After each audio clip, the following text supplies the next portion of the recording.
Okay, I'm going to talk a little bit about Ruby 2.1, show you a few tricks. But first, a little bit about myself. That's my Twitter handle. I now work for Discourse. I co-founded Discourse, previously Stack Overflow. And I've always been very, very passionate for performance and performance issues in big, large-scale web apps, which is kind of odd choosing Ruby with Ruby's attitude towards performance. But this is Discourse, a little screenshot of Discourse there, and a bit of the tech stack that we're running, where we run on Rails 4, we run on Rails Master as well. We dual boot. We have Postgres, Redis, Ember, a whole bunch of open source. We host on Docker. If anybody wants to talk about that with me, I'm happy to. And we use Unicorn and Nginx HA proxy. So that's pretty much the stack that we use. I work on a whole bunch of gems as well as part of my work, as my open source work. Of them, who's heard of Rack Mini Profiler? Anybody here use it? A few. Okay, cool. The ones that are less known are Message Bus, which is really cool. Allows you to get long polling in Rails, which notoriously you can only have one thread processing requests, so it handles doing some long polling by hijacking the middleware stack. And FastBlank is a cool little gem that will give you a little perf bump in your Rails app if you just include it. You don't need to do really much more than that. Probably in some places we've seen 5% or 3%, depending on how often you use blank and present. People are obsessed with using that. And LRU Redux is a handy cache if you ever need a caching gem. And this is some screenshots of what flame graphs look like, part of the other gem. But this talk is mostly about Ruby 2. If I have any time, I'll try and do a little live demo of Rack Mini Profiler and flame graphs. But I want to focus on Ruby 2.1. And the points in particular that I'm going to focus on are try to answer the question of, is it faster? Show you how you can tune it. Look at some memory leak tracking tricks that you can use there. And look at tracking memory usage and talk a little bit about the future. But before anybody talks about Ruby 2.1, don't go installing it in production tomorrow, please. As most 1.0 releases of Ruby have had issues. If you look at 1.9, when it was released, it had issues. 2.0 had issues, and 2.1.0 also has issues, unfortunately. So if you go and deploy this, expect seg faults, expect all sorts of weird issues. Don't deploy it yet, but you can test on it. The big one that kind of is semi-resolved is a memory usage one. I'll talk about it soon. And there's a little link there. I'll try and make my slides available online so you can all look at them afterwards.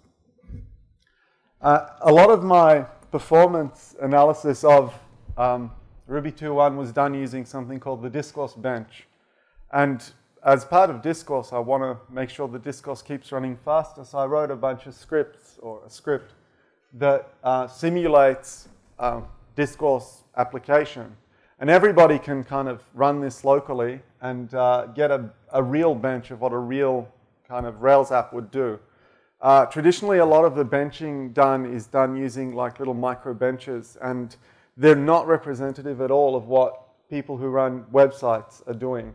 They're not long-lived, they don't allocate memory in the same way, and that leads to all sorts of results that look really great in micro benches and look really horrible in reality. So the Discourse Bench tries to resolve some of that by having a real live application being tested with real live data. During this test, I'm looking at various stacks of Ruby 2.1.0 with various optimizations, and I wanted to present some of these results. And to make sure that these results are actually meaningful, you have to be very careful with benching. And one thing that a lot of people don't do is account for stuff like the Intel CPUs jumping up and down in speed depending on load. So there are some tricks that you can do to make sure that your CPU runs stable. If it doesn't, then your benches can often be very pointless. So you have to run all benches multiple times, at least on most machines, but pinning the CPU at high speed helps a lot. This is the way it looks. It's got a whole bunch of options. When you run the Discourse bench, you can use Unicorn or Thin to serve it. You can get extra memory stats, number of iterations, run multiple runs, etc. And at the end, it comes back with a bunch of data, like how long it took to load Rails. And these numbers, 50, 75, 90, whatever, I'll go through them soon and make sense. But it's basically the percentiles and when you got that performance in milliseconds. So when you look at 2.0 versus 2.0, the very interesting thing is that memory has ballooned. So it's almost doubled, literally. So the light green is Ruby 2.10, and the dark one is 2.0. So that's one thing. Has anybody had issues with memory in Ruby in live production systems? One, a couple? Yeah, when your dyno runs out. Anybody ever had a dyno run out in Heroku? So these are things that you need to keep this in the back of your mind, that memory usage has climbed into 1.0. So, and the kind of very interesting thing here is the actual number of objects that are retained in memory has gone down. So we've done a whole bunch of perf work to reduce the number of objects that live in the Ruby stack, but memory still has gone up. And I'll try and explain why that happened and what we're trying to do to address that. But on the side of the great news is that performance has gotten overall better. So if you can see, these are all these. Oh wow, that's so tiny. It's impossible to see. Well, the dark line is Ruby 2.0, and the light line is Ruby 2.1. So you can see. Huh? You can point to them if you want. Oh yeah. Physically point. So what is interesting about Ruby 2.1 is that even though performance only got a little bit better for what is the median, which is the typical request, when you look at the 90th percentile, or requests that, you know, the slowest 10 out of 100 requests, it's gone way better in a lot of cases, like halved and halved and gone down and gone down. And the reason that that happened is because the GC has been basically re-engineered to allow it not to look at a whole bunch of data every time it runs a GC. So it's got this concept of a minor GC now. So out of the box, you've got a much more memory-hungry Ruby, which is faster for median and way faster for the slower requests. So you're going to see a lot less stalls when you're, like, typically when you look at Rails apps, you'll see they run, and then suddenly get this slow request, and where did this slow request come from? So you're going to see a lot less of that in Ruby 2.10. But that's just out of the box. So the reason a lot of this work happened, Charlie's actually in the room, and he did a lot of work looking at some of the performance stuff. So the big change in 2.10 is the new GC, and the new GC is far more efficient at looking only at the data it needs to look every time it runs. As you probably know, the GC in Ruby just stops a world, runs the GC, and then starts the world again, so nothing can be scheduled while the GC is running. The new GC will, well, we introduced, first of all, lazy sweep back in 1.9 that constantly, even when you run at full capacity, it tries to free up just a little bit more memory, so it holds back running GCs. And then now in 2.1, we've introduced the restricted generational GC by Koichi that it basically splits your Ruby heap into 2 bits. There's old objects that are just sitting around that haven't changed in a while, and there are new objects that need to be swept every time. And there's a minor GC that will look at the new objects, and the major GC will look at everything. Additionally, we've added a global method cache, so every time you need to look up methods, it's a lot faster. Every time you do certain operations in Ruby, you would expire this big method cache, and that would make looking up methods slower. So this now makes it more granular, meaning you can engage in more meta-programming and a whole bunch of other stuff in Ruby 2.1 without impacting performance. We've reduced object time on boot, added more tuning, and fixed a bunch of the end vars. If any of you have ever tuned Ruby in production, a lot of it is looking at these end vars that make stuff better. We've added a bunch more, but also made the out-of-the-box settings a lot more friendly. And there's the frozen string cache, which I'll show soon.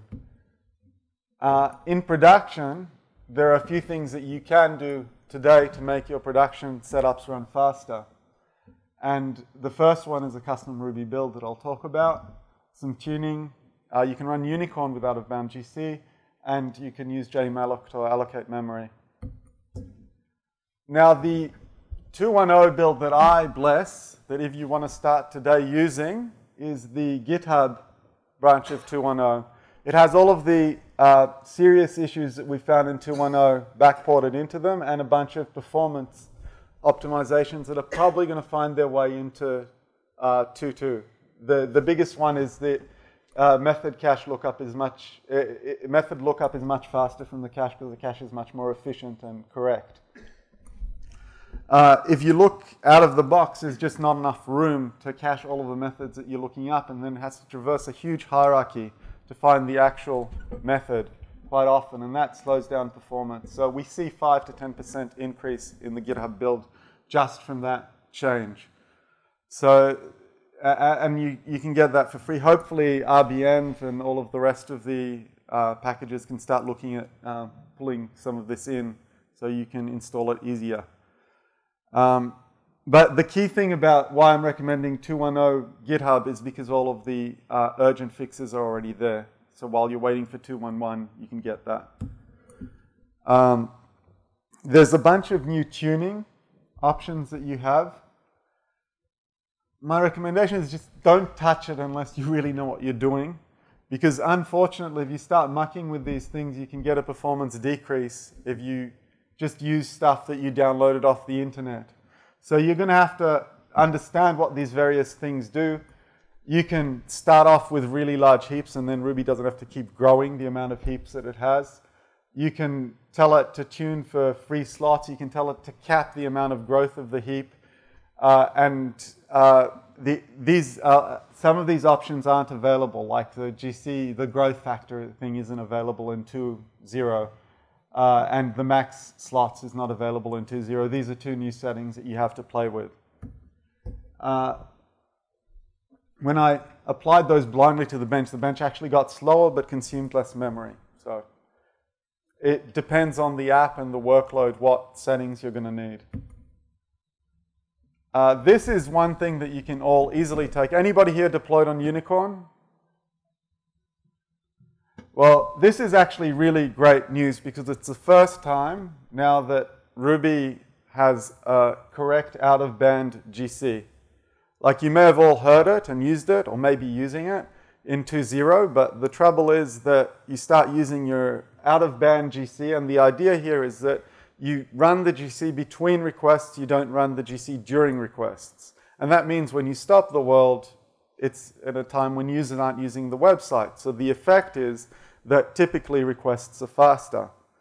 And the trouble with some of the old techniques that have been used is that they disable the GC altogether during a request. And what that caused is memory to balloon. And then, so you'd run the out-of-band GC, and then you'd run a unicorn killer that would kill the things, and it all got very, very messy. Now in Ruby 2.10, we have a correct out-of-band GC. I also have an implementation for 2.0 that we use at Discourse, which kind of works, depending on the workload, but it requires a bit more tuning. But definitely, when you move to 2.10, you want to start using this gem if you're using Unicorn, because it's literally include gem, get free performance. That's all you need to do, no other work. And the impact is pretty amazing, even though the median, which is the typical requests, are fairly the same. When you look at the 99th percentile, which is like that 1% slower, the last, of the 100 requests in, it just gets slashed because it no longer needs to run a GC during the request. So that really, really helps giving your application a much more even performance than it would have had without it. And it's free. You don't have to pay for it. You don't need to install any sort of enterprise app. The other thing that is very, very interesting about it, there is this funny term, I guess. When you're looking at unicorns, unicorns are forking processes. And when you're looking at memory, typically you type PS, AUX, and you look at memory and you say, yeah, this is my RSS for the process. That number is nonsense, basically, when you're talking about fork processes, because it's including all of the memory that that application has kind of in its resident set, but some of that memory may be shared between other processes. So when we're looking at actual memory in stuff like Unicorn that forks out, we look at this PSS number, which looks at the impact of memory that the process has. And that number goes way down when you start using an out-of-band GC. Like I was seeing 20 to 30%. So that's a lot of saving that you can get by that as well. You can keep reducing it. We just added this extra flag, which has a very funny long name. That changes the way that, that the GC works internally. Internally, it waits. It's collecting all of these old objects that are going into the old heap. And when the old heap doubles in size, it will trigger a full GC. What you can do is you can tell it trigger the full GC earlier. So only trigger it when the old gen grows by 1.5. And that means you get more full GCs running, but also it means that your RSS goes way down. So lowering that number to 1.5, which is probably what I'd do if I'd be running memory tight, will give you a huge saving in RAM. It will impact memory perf a bit, but a lot less with out-of-band GC. Interestingly, you can even disable the new GC by just setting it to 0.9 and run with the exact same old GC implementation that we used to have in 2.0. So that is very interesting that if you want to upgrade for some of the other features but don't want the new GC because of memory, you can actually disable it. Okay, sorry. The last thing that you can do, especially for long-running Rails apps, one thing that you see a lot is that memory starts climbing, I guess, a day later. Like it's all okay, and then a day later it starts climbing and climbing and climbing. And one of the issues that the C memory allocator has is that it gets a lot less efficient over time. When you look at something like JMalloc, it's incredibly great, and especially over the long run with weird memory allocations. So a lot of like the very short benches will show that JMalloc is slower or not, or maybe consumes a little bit more memory.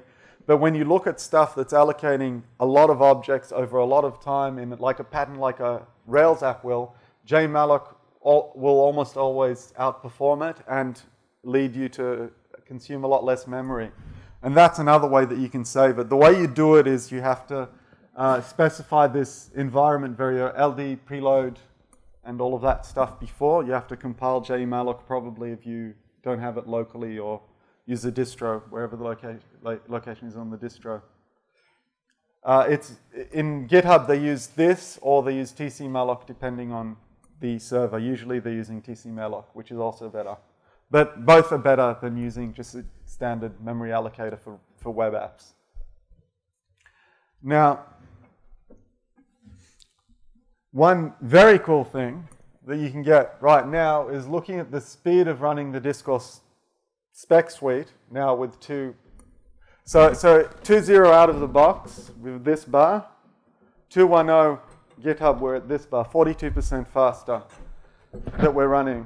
So to start shaving time of our spec suite, which we're talking, a couple of minutes here, the first thing we do is we add this RubyGC malloc limit magic flag that tells it that it can wait a little bit longer between GCs because often it just is allocating so much memory that it needs to run a GC way too frequently, and 8 megabyte isn't enough. So we can shave a whole bunch of time just by adding that little switch. And then you move to 2.1.0 and it goes down further, but then the 2.1.0 GitHub it completely slashes it. So you can start getting that to down because they're mostly compatible. You're just going to be able to run your spec suites way faster with these builds. And you don't need to mess with any environment variables, which is cool. Okay, so this is the first practical thing that I guess you can take out of here. Has anybody seen a memory leak in a Ruby Rails app before? And has it been easy to figure out what it was? I'll take that as yes. Very easy. So I'm going to show you a trick that you can use to find what leaked, how it leaked, and use it in your app if you ever need to. So it uses the RBTrace gem, which was written by Oman at GitHub as well, and that allows me to connect to a process and run something inside it. So we run RBTrace in production, and a lot of people will run it in production. Safe to run there. It uses signaling to kind of get into the process, so you're not even opening ports that you don't need to open and doing any other messy stuff. It's very low impact, so adding it doesn't really mean anything to your production apps. So we connect with RBTrace, dump the heaps, cause a leak, dump the heaps, and compare. That's the process. So this is a little bit hard to read, so let's annotate it. Oh, that's even harder to read. Well, I'll have to annotate it manually. So the thing is, I have to, when you're running RBTrace, you're running it from the command line, so you're just typing a big line of multiple commands. You can tell it to execute some sort of text file, but this is the way I did it for these tests, and then I wanted to explain what I was doing. So you tell it which PID you're connecting to. I then spawn another thread because it's running inside a signal handler, and there's some stuff that it can't do inside a signal handler. I require object space, which has this new API. And I tell it, trace object allocation start. And what that means is now whenever Ruby is going to be allocating any objects, it's going to collect the location of where that object was allocated, in which file, which line number, and then I'm going to be able to use that information. Then I tell it to start, GC start. This full mark isn't necessary. I'll take it out later. That's default. And then I tell it to dump all into a file. So that's basically the command I run. I run that, cause a leak. You can cause, a very good trick is to use Apache Bench to do these kind of things. And then, oh my God, that's impossible. Ugh. Well, I can't, you can't see the code, but the gist of the code is you take these two heaps and then you just compare the two and you look for stuff that exists in the second and didn't exist in the first, and then you print a difference. And then at the end, I get a report back saying that it looks like I leaked 10,000 strings from this location in the file. And then I go, okay, so what's there? Why is this allocating so much stuff? And then I can see that, yeah, I just wrote some middleware that leaks objects. And then I'm feeling good, because I shouldn't have written that middleware and deployed it to production. That was stupid. But you can use this for real problems, not for invented problems. That's the key. You can use it in production to gather that. And this heap dump that it produces, it's a new API in 2.10. It contains a whole bunch of extra information that you can use as well, like encoding for strings, the actual string values. You should just, if you're using 2.10, just do a heap dump and open up that JSON file that it comes back with and have a look at it, because it's very cool. And you can invent all sorts of wonderful tools with that. We could improve this, where you could collect multiple snapshots and try and remove transient objects from it to get a much more accurate leak. And I'll leave that exercise for the reader, or turn this into a gem one day. And the next thing I want to talk about is memory profiling. This is a memory profiler gem that I wrote. It uses all of these new APIs. These are new APIs that didn't exist in 2.10, in 2.0 that exist in 2.10. And these APIs allow us to get the location that an object is allocated via Ruby. And with these, we can look at some interesting things. So we can look at Rails startup. This is all you really need to write. You require the environment for Rails. It loads up, and then you got a result, and you print it. And then you get report cards for your various things. It's going to use these two terms, retained versus allocated. retained are objects that are there after the block ran, and allocated are all the objects that were allocated during the block. And if you have high retained, it means that your memory is going to go up and stay up. If you have a high allocated, it's usually going to be a sign of bad perf. It does increase memory usage because stuff could be allocated during it. It could force a growth of the heap that's never going to shrink. So if we look at a report card for one gem out of that pretty print, we can see that our MIME types gem allocates 3.4 megabytes of memory, 68,000 objects. It is retaining in memory 1 megabyte of your 0.85 megabyte of your memory usage is going to be at least due to this MIME type gem. It retains 18,000 objects, and the word application is retained in 2,379 spots inside the app, in case you're wondering, and you can see where they came. They came from line 421 and 426. Turns out the MIME type gem has a whole list of MIME types, and it goes through them, and it puts them inside Ruby objects, and that's what it does on startup, and it keeps it in memory forever. It's a very, very inefficient gem that we have floating around. But you can do that for any gems that you've got, and you can find which gems are a problem that you may want to think about dropping, or you should have only included it in dev and you don't need it in production, etc. We can use this also to profile ActiveRecord.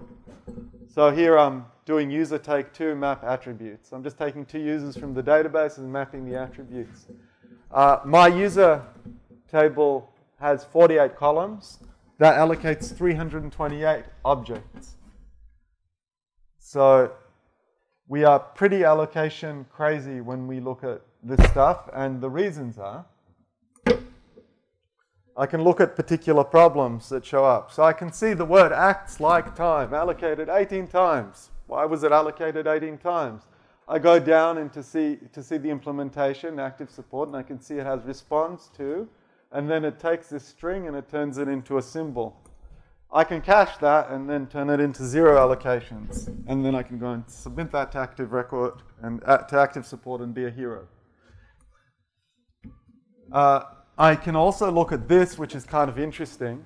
This code is being called over and over for every column. Fast is kind of a bit of a lie here.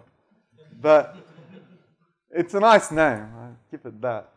So, but each time this thing, we get these strings, and then we're turning them into times, and we're running a regex, and then we're allocating all of these little strings, and then we're turning them into a time. That's incredibly inefficient, but I don't blame ActiveRecord for this, actually. Why are we doing that? Well, the PG gem likes returning strings. When I was looking through this, you can see the string f allocated 18 times. What is f? F is false. Ouch. My poor head. That's your comic interlude. So I can see that the word, the string f is allocated 18 times. I can see it came from the PG gem, exactly where inside the PG gem. And I don't have the string f anywhere. What I have is a bool column with false in it. But the PG gem returns f, and then ActiveRecord takes that f and turns it into false. So there's a whole bunch of pointless work that's happening, and where it's particularly pointless is around dates and times, because then we have to take this big date string and turn it into, parse it, and then turn it into a time. So we're talking about fixing this kind of stuff, and that would definitely vastly improve the performance of ActiveRecord if you're using Postgres. And another little thing that I found while I was looking there, I saw this has attribute method was being called, and it calls 2s, and I'm passing in a symbol here, so that causes an allocation. If you pass a symbol in, call a 2s on it, you've allocated one string. So you could actually fix this in two ways. The first way is don't use after initialize, because it's kind of silly, and try and get away without using after initialize and ActiveRecord. But since we're talking about Ruby 2.1, a trick you can use is this string freeze thing. And this is very cool now that if you used to allocate some sort of, you can't see the actual strings here, But it's the same string, and I call freeze on it, and I get the object ID. In Ruby 2.0, I get 2 different IDs each time I call it. Every time I call string, freeze, I get a different one. In Ruby 2.1, I'll get the same string. It's got a cache, just like we have symbols, but this one can be collected via the GC. So we can use, it's kind of, initially the syntax was going to be just to end it with F, and then we changed it to freeze. But if you ever have string and with dot freeze at the end now, it uses a special, like a special cache for your strings and doesn't cause an allocation necessarily. It may and it may not. You get the same object back. Inside Ruby 2.1, we have a whole bunch of new hooks that allow you to do it. Some things that you can look at is you can look at GC stat and latest GC info if you want to kind of explore what your application is doing inside. Internal constants, which we didn't have before. We've got a new API to get back traces from SeaWorld, and we've got a new way of triggering jobs inside Ruby called RB postpone job register 1, which is the API.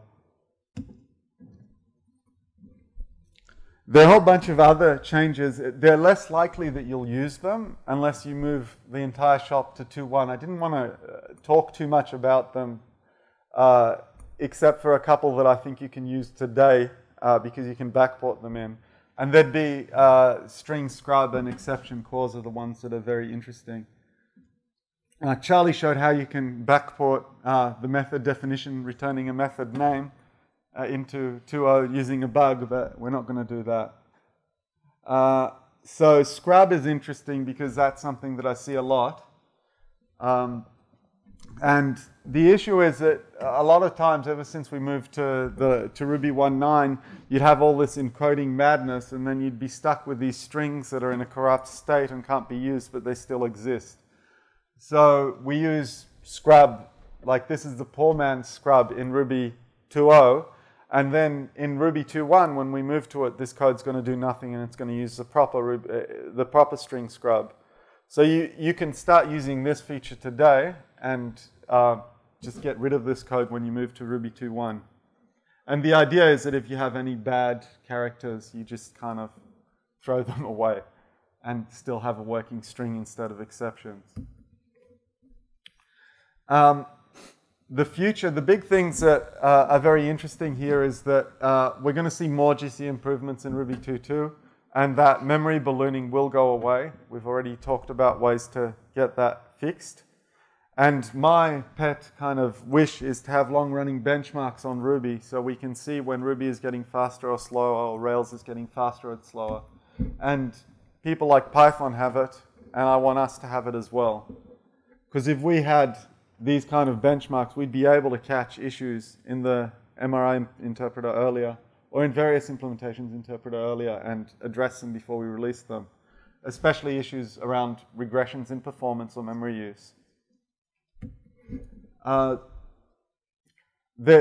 good news is that Ruby is getting faster, and you can take advantage of a whole bunch of stuff today. The only thing that I want to make sure that you're all careful about is not applying any of these optimizations blindly without measuring. Hold off on using 2.1 in production, and if you are to use 2.1, use the 2.1 version from GitHub that GitHub are using and they have running in production. And 2.1 will not have these issues. So 2.1 should be fairly safe for production deployments. If you have any questions, you can tweet at me, or join Ruby Rogues Parlay and talk to me there, or ask a question on Stack Overflow and send me a link. I've got a whole bunch of resources. I'll try and make these available online. One last thing I kind of wanted to show you was Mini Profiler. So in case any of you haven't seen it, it's kind of cool to see. So this is me browsing production Discourse at the moment, and as I click around, I see these little giblets at the corner, and they tell me what's going on. So I can click on this category page, on this categories pane, I can say, oh wow, this is taking ages to load. Why did this take 1 second? And then I can click on the queries, and it's running 119 queries. Why is it doing 119 queries? And then I can go through the queries and see the various queries that are coming, and I can say, oh yeah, I've got an n+1 query there. I've got a query that keeps running over and over again.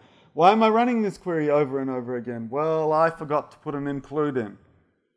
And I can also use the kind of expert mode on this,